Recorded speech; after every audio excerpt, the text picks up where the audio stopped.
ચલો, જય સ્વામિનારાયણ વિદ્યાર્થી મિત્રો. આપણે છેલ્લે વેગનું સૂત્ર જોયું હતું, બરોબર? તો એ વેગનું સૂત્ર શું હતું? આપણી આગળ વેગ v વડે દર્શાવીએ, અંતર છેદમાં સમય. હવે એ વેગ બરાબર આ એક કંઈ ન હોય એટલે એક તો હોય જ, એકના છેદમાં ટી એટલે આવૃત્તિ, તો લેમડા ગુણ્યા આવૃત્તિ. એટલે આપણું સૂત્ર શું થયું? વેગ બરાબર તરંગ લંબાઈ ગુણ્યા આવૃત્તિ. આ આવૃત્તિ છે, આવૃત્તિની શેના વડે દર્શાવીએ? આપણે ન્યૂ વડે દર્શાવીએ, બરોબર? તો એના ઉપરથી ઉદાહરણ આપણને આપેલું છે, જોઈએ ઉદાહરણ 12.1.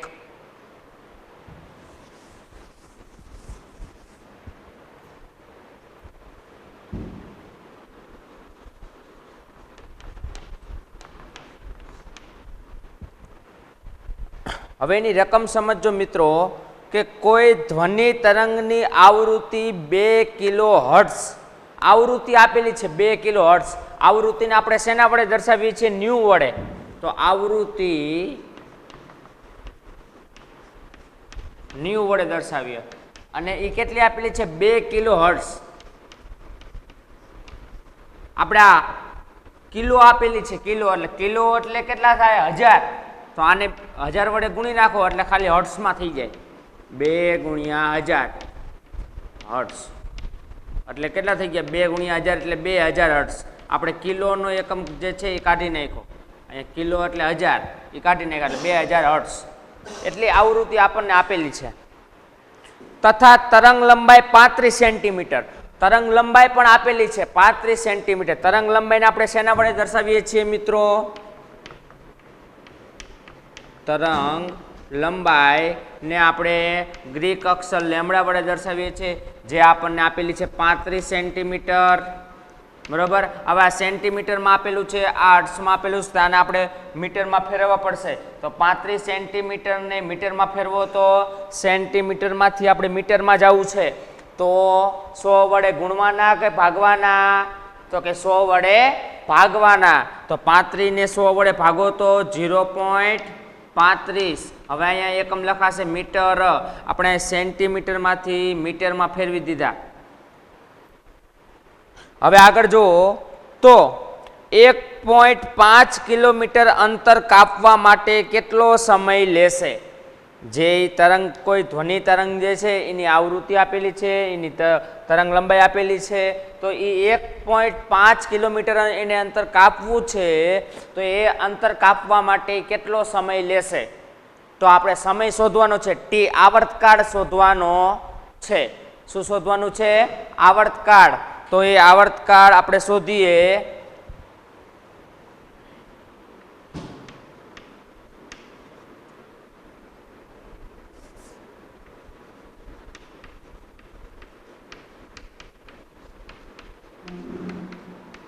એ આપણે શોધવાનો છે. ચલો, તો આપણી પાસે તરંગના વેગનું સૂત્ર છે, બરોબર? તરંગના વેગનું સૂત્ર આપણી પાસે છે કે વેગ v બરાબર લેમડાના છેદમાં ટી, બરોબર? તો આપણી પાસે તરંગ લંબાઈ છે, વેગ છે ના? વેગ અહીંયા આપેલો નથી આપણને. તો પેલા આપણે વેગ શોધવો પડશે. વેગ, તરંગ લંબાઈ આપણી પાસે વેગ શોધી લે એટલે આપણને આ મળી જશે. તો પેલા આપણે વેગ શોધી લે. તો વેગ શોધવા માટેનું સૂત્ર તરંગનો વેગ, બરોબર, જેને આપણે v વડે દર્શાવીએ છીએ, એ તરંગ લંબાઈ ગુણ્યા આવૃત્તિ. તરંગ લંબાઈને આપણે ગ્રીક અક્ષર લેમડા વડે દર્શાવીએ, એના ગુણ્યા આવૃત્તિ. આપણી પાસે આવું સૂત્ર હતું, બરોબર? તો એમાં આપણી પાસે તરંગ લંબાઈ છે. કેટલી તરંગ લંબાઈ છે? 0.35 મીટર. ગુણ્યા આવૃત્તિ આપણી પાસે કેટલી છે 2000 બરોબર. હવે આ 35 પોઈન્ટ આપણે કાઢી નાખીએ એટલે છેદમાં કેટલા મૂકીએ 100 મૂકીએ ગુણ્યા 2000 બરોબર. આ 2 મીંડા કેન્સલ 35 દુ 70 બરોબર અને પાછળ એક મીંડું 700. આપણે તરંગનો વેગ શોધ્યો, વેગનો એકમ શું મીટર પ્રતિ સેકન્ડ. તો તરંગનો વેગ આવ્યો મીટર 700 મીટર પ્રતિ સેકન્ડ વેગ આવ્યો એનો બરોબર. હવે આપણે સમય શોધવો છે કે 1.5 કિલોમીટર અંતર કાપવા માટે કેટલો સમય લેશે. તો આપણી પાસે આ સૂત્ર છે તરંગના વેગનું બરોબર. એમાં તરંગ લંબાઈ અને આવર્તકાળ 2 આપેલો છે. તો આવર્તકાળને આપણે સૂત્રનો કરતા બનાવીએ તો અહીંયા લખીએ કે 1.5 કિલોમીટર અંતર કાપવા લાગતો સમય.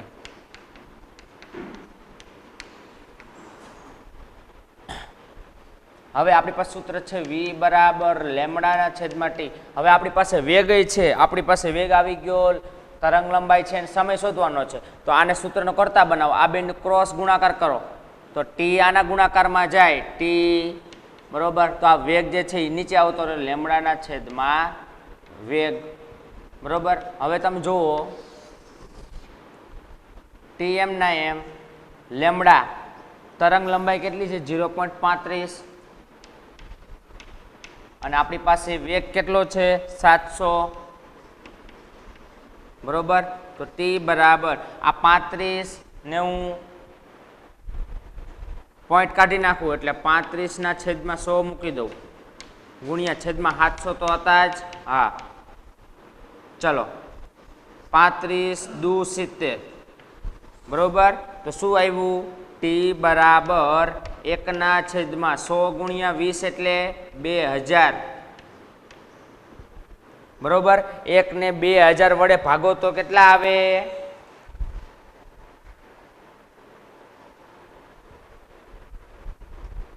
સોરી 1 જ મિનિટ આપણે કંઈક ભૂલ થઈ છે.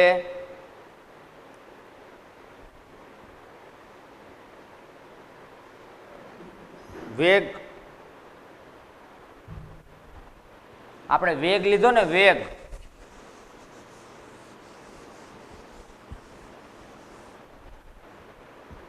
આપણે કેટલું અંતર કાપવું છે 1.5 કિલોમીટર અંતર કાપવું છે.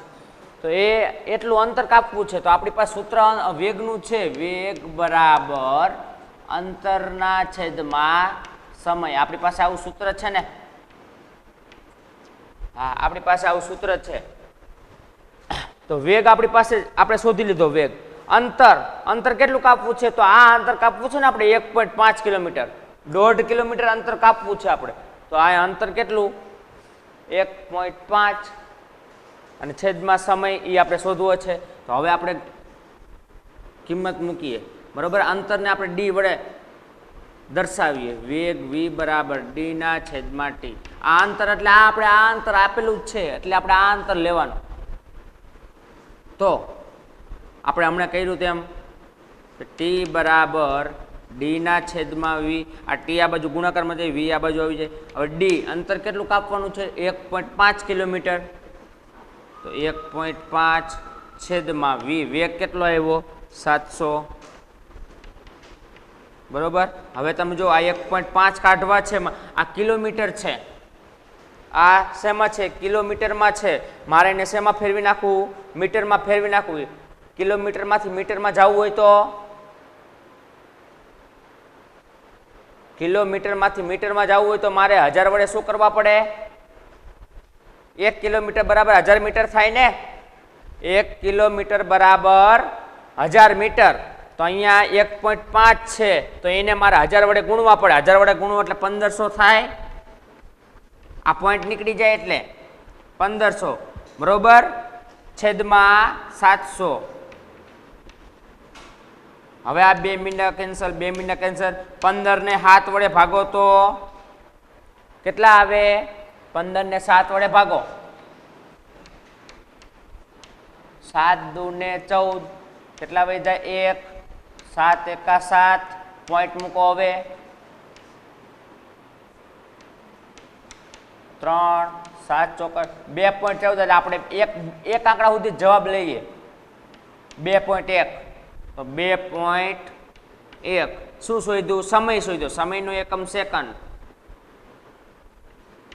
તો 1.5 કિલોમીટર અંતર કાપવા માટે આપણે 2.1 જેટલો સેકન્ડ જેટલો સમયગાળો લેશે બરોબર તો આ ઉદાહરણ ગણી નાખજો તમારી રફ નોટમાં અથવા તો પાકી નોટમાં બરોબર હવે આગળ છે કે ધ્વનિ પ્રસરણની દિશાને લંબ રૂપે રહેલા એકમ ક્ષેત્રફળમાંથી 1 સેકન્ડમાં પસાર થતા ધ્વનિ ઉર્જાને તેની તીવ્રતા કહે છે ધ્વનિની તીવ્રતા કોને કહેવાય તો કે ધ્વનિ પ્રસરણની દિશા હવે જે ધ્વનિ ઉત્પન્ન થઈ છે એની દિશા કઈ છે એ દિશા અને એના લંબ રૂપે રહેલા એકમ ક્ષેત્રફળમાંથી 1 સેકન્ડમાંથી પસાર થતા ધ્વનિ ઉર્જાને ધ્વનિની તીવ્રતા કહેવામાં આવે છે હવે ધ્વનિની પ્રબળતા અને ધ્વનિની તીવ્રતા આ બે શબ્દોનો અર્થ અલગ અલગ થાય ધ્વનિની પ્રબળતા અને ધ્વનિની તીવ્રતા બરોબર તો કે પ્રબળતા ધ્વનિ માટે કાનની સંવેદનશીલતાનું માપ છે પ્રબળતા એ શું છે કાનની સંવેદનશીલતાનું માપ છે ધ્વનિ કેટલી પ્રબળ છે એનું કાન આપણને આ કાન આપણો જે છે એ એના પ્રત્યે સંવેદનશીલ છે કે ધ્વનિ કેટલી પ્રબળ છે પણ બે ધ્વનિ સમાન તીવ્રતાની હોઈ શકે તેમ છતાં પણ આપણે એકબીજાની સાપેક્ષમાં વધારે પ્રબળ ધ્વનિ તરીકે સાંભળી શકીએ છીએ કોઈ બે ધ્વનિની તીવ્રતા જો કોઈ સમાન હોય બે ધ્વનિની તીવ્રતા સમાન હોય તોય આપણો કાન જે છે એ બે ધ્વનિનું અલગ અલગ અર્થઘટન કરે બરોબર કે કઈ ધ્વનિ બેમાંથી વધારે પ્રબળ છે બરોબર એના માટે આપણા કાન જે છે વધારે સંવેદનશીલ હોય છે પછી આગળનો ટોપિક છે જુદા જુદા માધ્યમોમાં ધ્વનિની ઝડપ કોઈ અલગ અલગ ઘન માધ્યમ છે કે પ્રવાહી માધ્યમ છે કે વાયુ માધ્યમ છે એમાં આ ધ્વનિની ઝડપ કેટલી હોય એનું કોષ્ટક તમને આપેલું છે બરોબર એ જોઈએ કોષ્ટક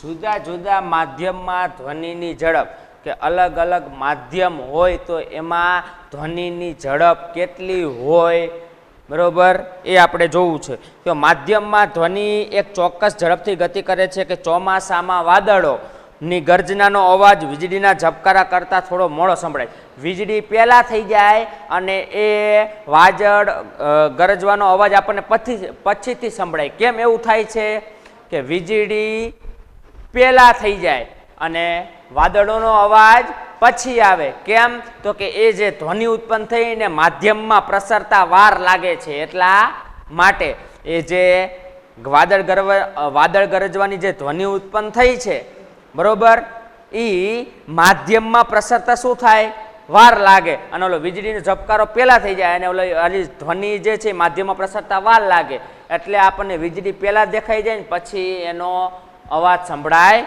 છે તો તેથી આપણે નિષ્કર્ષ તારવી શકીએ છીએ કે ધ્વનિનો વેગ પ્રકાશના વેગની સાપેક્ષમાં બહુ ઓછો હોય પ્રકાશનો વેગ માધ્યમમાં ખૂબ જ વધારે હોય કે જે આપણને સૂર્યનો પ્રકાશ આવે છે બરોબર જમીન ઉપર એ પ્રકાશનો એ કિરણ જે સૂર્યમાંથી જમીન ઉપર આવે છે તો માધ્યમમાંથી પસાર થઈને આવે છે ને માધ્યમમાંથી પસાર થઈને આવે છે ને એનો પ્રકાશનું કિરણ તો પ્રકાશના વેગ જે પ્રકાશનો વેગ જેટલો છે એના કરતાં ધ્વનિનો વેગ જે છે એ ઓછો હોય. પ્રકાશનો વેગ વધારે હોય, ધ્વનિનો વેગ ઓછો હોય, એટલે માધ્યમમાં પ્રસારતા વાર લાગે ધ્વનિનો વેગ. તો તેના ગુણધર્મો ઉપર આધાર રાખે છે કે ધ્વનિનો વેગ એ કેવું માધ્યમ છે એના ગુણધર્મો ઉપર આધાર રાખે છે કે કોઈ ઘનનું માધ્યમ છે કે પ્રવાહીનું માધ્યમ છે કે વાયુનું માધ્યમ છે. એના માધ્યમના ગુણધર્મો ઉપર આધાર રાખે એને ધ્વનિને પ્રસરવાનો વેગ.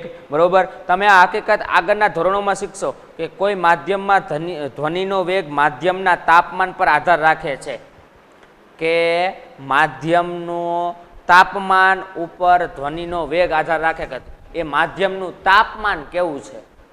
જો એ માધ્યમનું તાપમાન કેવું છે એના ઉપર આધાર રાખે.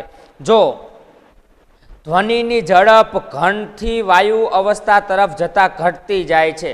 ધ્વનિની ઝડપ શું કીધું? ધ્વનિની ઝડપ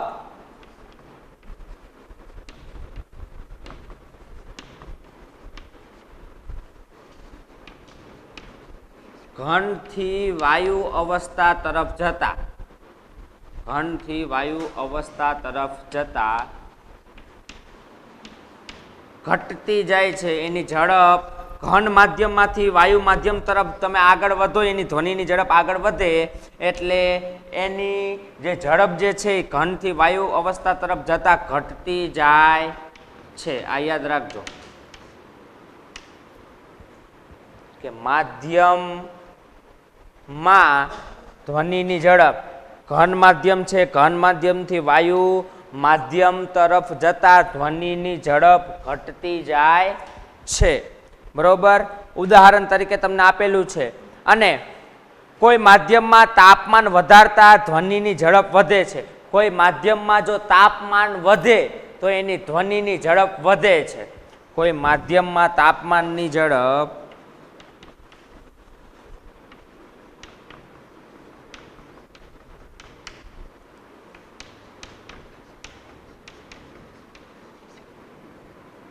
કોઈ માધ્યમમાં તાપમાન વધારતા ધ્વનિની ઝડપ વધે.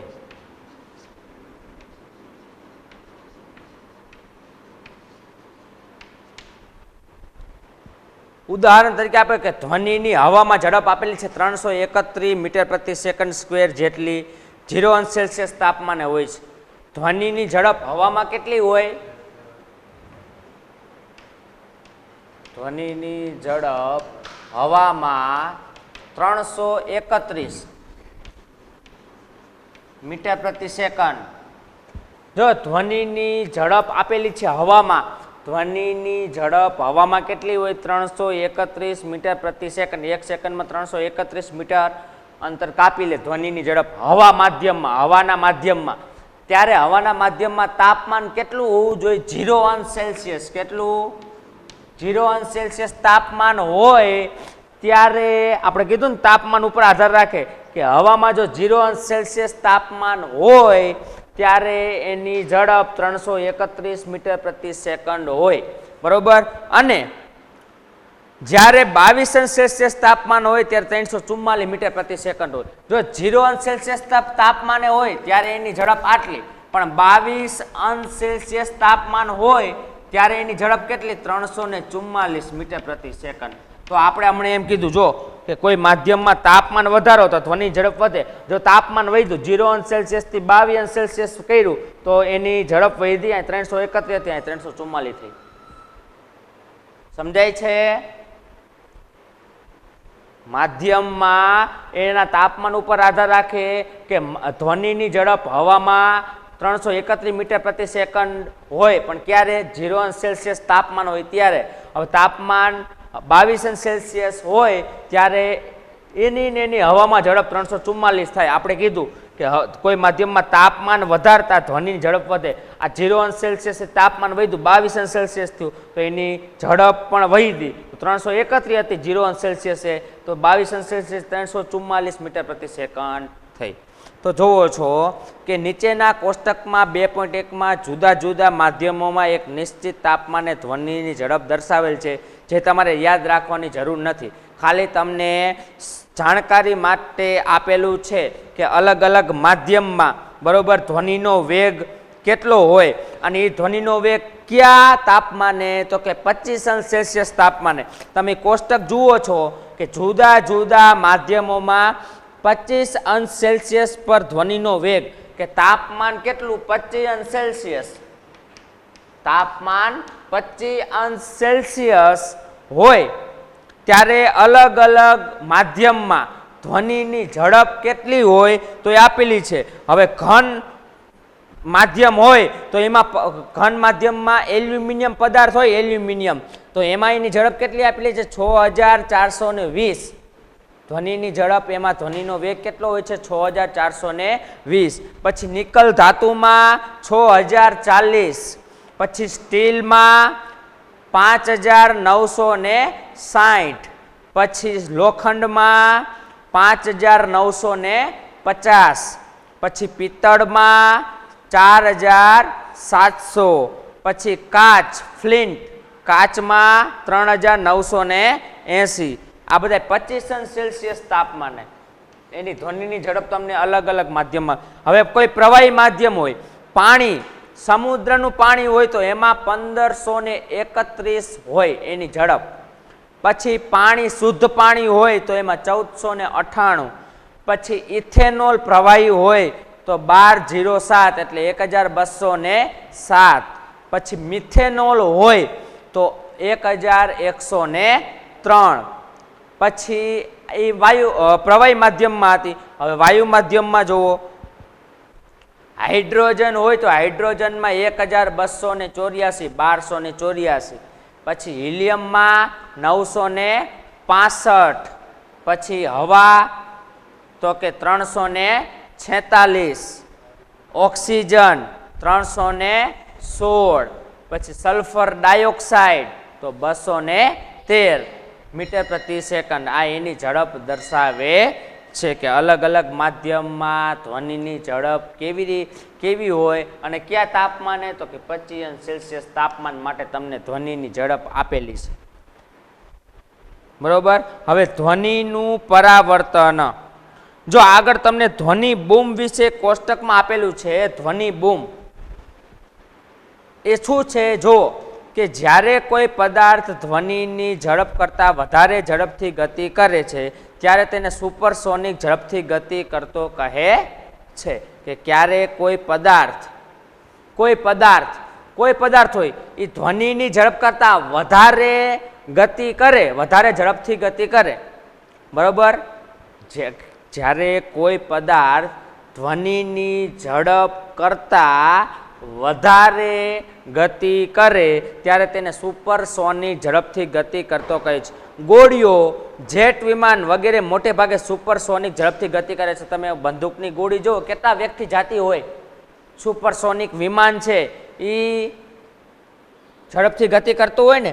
હા, તો જ્યારે ધ્વનિ ઉત્પાદક કેન્દ્ર ધ્વનિની ઝડપ કરતાં વધારે ઝડપથી ગતિ કરતું હોય ત્યારે તે વાયુમાં શોક વેવ ઉત્પન્ન કરે છે.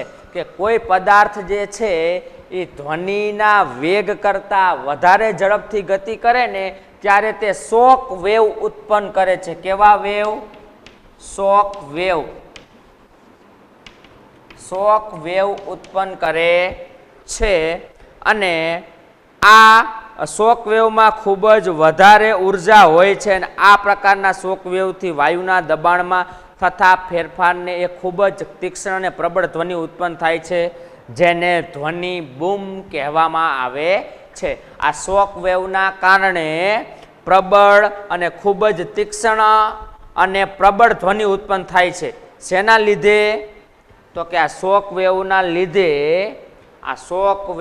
લીધે વાયુમાં દબાણનો ફેરફાર થાય અને વાયુમાં દબાણનો ફેરફાર થાય એટલે એ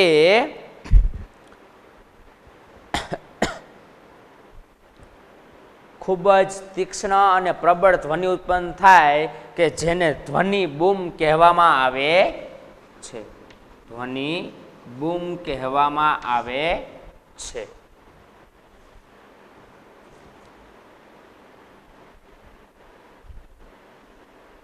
હવે જો શું કીધું છે આગળ કે સુપરસોનિક વાયુયાનમાં ઉત્પન્ન થતા ધ્વનિ બૂમમાં એટલી માત્રામાં ઉર્જા હોય કે તે બારીઓના કાચ તોડી શકે છે અને ક્યારેક ઇમારતોને પણ નુકસાન પહોંચાડી શકે છે.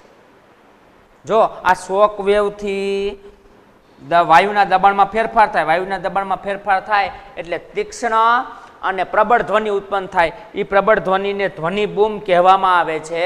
અને સુપરસોનિક યાનમાં, સુપરસોનિક વાયુયાન, બરોબર, વિમાનમાં, એ સુપરસોનિક વિમાનમાં એટલી બધી ધ્વનિ ઉત્પન્ન થાય છે, એની ધ્વનિની ઉર્જા એટલી બધી હોય કે તે બારીના કાચ તોડી શકે છે અને મોટી મોટી ઇમારતો હોય ને એને નુકસાન પહોંચાડી શકે છે. એની ધ્વનિમાં ઉર્જા એટલી બધી વધારે હોય.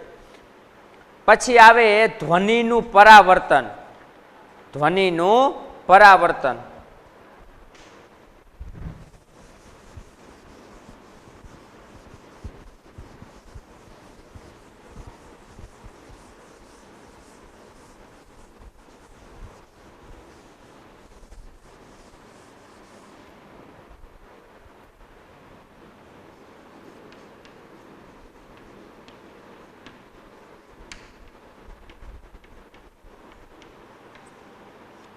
ધ્વનિનું પરાવર્તન થાય, પ્રકાશનું પરાવર્તન થાય ને પ્રકાશ શું થાય, ભટકાઈને પાછો આવે. અરીસા સામે રાખો, અરીસા સામે પ્રકાશને પડવા દો તો અરીસા સામે ભટકાઈને પ્રકાશ શું આવે, પરાવર્તન થાય. તો એવી રીતે ધ્વનિનું પણ પરાવર્તન થાય છે ખરું? ધ્વનિનું પણ પરાવર્તન થાય તો જોઈએ આપણે. કોઈ ઘન અથવા પ્રવાહી સપાટી પરથી ધ્વનિ અથડાઈને એવી રીતે પાછો વળે છે કે જેવી રીતે કોઈ રબરનો દડો દિવાલને અથડાઈને પાછો ફરે. કે આ જે ધ્વનિ ઉત્પાદન છે, બરોબર, એ દિવાલ સાથે અથડાઈને કેવી રીતે પાછી આવે? તો કે કોઈ રબરનો દડો લ્યો તમે, દિવાલ સાથે અથડાવો તો ભટકીને કેવો પાછો આવે? તો એવી જ રીતે ધ્વનિ પણ જે છે એ ઘન અથવા પ્રવાહી માધ્યમમાં ભટકાઈને પાછી આવે છે. તો પ્રકાશની જેમ ધ્વનિ પણ કોઈ ઘન કે પ્રવાહીની સપાટી પરથી પરાવર્તિત થાય છે. પરાવર્તિત થાય એટલે ભટકાઈને પાછું આવે, બરોબર. તથા તે પરાવર્તનના બધા જ નિયમોનું પાલન કરે છે. પરાવર્તનના નિયમો જે છે, બરોબર, કે આપાત કોણ અને પરાવર્તન કોણ સમાન મૂલ્યના હોય, બરોબર, ધોરણ 8માં તમે શીખી ગયા છો. તો એ બધા જ નિયમોનું પાલન કરે છે. અને કોઈ સપાટી પરથી પરાવર્તન પામતા થતાં સપાટી પર આપાત થયેલ ધ્વનિના તરંગો એ સપાટી સાથે આપાત બિંદુ પાસે દોરેલ લંબ સાથે સમાન ખૂણો બનાવે છે. એટલે કે ધ્વનિ જે, માની લો કે આમ જુઓ તમે, આ દિવાલ છે અને આ ધ્વનિ અહીંયા ભટકાય છે તો અહીંયા જે ખૂણો બને, અહીંયા લંબ દોરો સપાટીને અને ધ્વનિ ભટકાઈને પાછી આવે તો આ જે ખૂણો બને છે, બરોબર, એ સમાન મૂલ્યના હોય છે, બરોબર. એની સાથે દોરેલા લંબમાં સમાન ખૂણાઓ બનાવે છે અને આ ત્રણેય એક જ સમતલમાં હોય છે. અને ધ્વનિ તરંગોના પરાવર્તન માટે મોટા આકારના અવરોધકની જરૂરિયાત પડે છે. તે ચકચકિત હોય કે ખરબચડા હોય છે.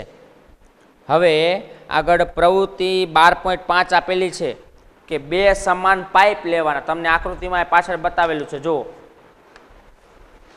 બરોબર. બે સમાન પાઇપ લો અને ચાર્ટ પેપરની મદદથી આવા પાઇપ બનાવી શકો છો. અને પાઇપોની લંબાઈ પૂરતી હોવી જોઈએ. તેમને દિવાલની નજીક ખૂબ વ્યવસ્થિત ગોઠવો અને એક પાઇપના ખુલ્લા પાસે છેડા પાસે ઘડિયાળ મૂકો. જ્યારે બીજા પાઇપ પાસે ઘડિયાળનો ધ્વનિ સાંભળવાનો પ્રયત્ન કરો. જો કેવી રીતે, અહીંયા દિવાલ છે, બરોબર, આ દિવાલ સાથે એક પાઇપ આવી રીતે રાખવાનો, આ એક પાઇપ અહીંયા મૂકો અને બીજો પાઇપ આવી રીતે મૂકો. બે સમાન સરખી પાઇપ લેવાની અને એક પાઇપના છેડે ઘડિયાળ મૂકવાની. અહીંયા ઘડિયાળ મૂકી, બરોબર, અહીંયા ઘડિયાળ મૂકી. હવે આ ઘડિયાળનો જે ટક ટક અવાજ આવશે ને સેકન્ડ કાંટાનો, બરોબર, એ તમે જોઈ શકો છો કે અહીંયાથી આમાં પસાર થાય છે તો તમારે અહીંયા સાંભળવાનો એને પ્રયત્ન કરો. અહીંયા તમારો કાન રાખો તો તમને સંભળાય છે કે નહીં, બરોબર. ધ્વનિનું પરાવર્તન થાય છે કે નથી થતું. હવે આપાત કોણ અને પરાવર્તન કોણ માપો તથા તેમની વચ્ચેનો સંબંધ ચકાસો. અહીંયાથી ધ્વનિ આપાત થાય છે, અહીંયા જે ખૂણો બને આ સપાટીને દોરેલ લંબ, અહીંયા જે ખૂણો બને છે એ, અને આ પરાવર્તન થઈને ધ્વનિ જે ખૂણો બનાવે છે એ બે આપાત કોણ અને પરાવર્તન કોણ માપો. શું બે સરખા આવે છે?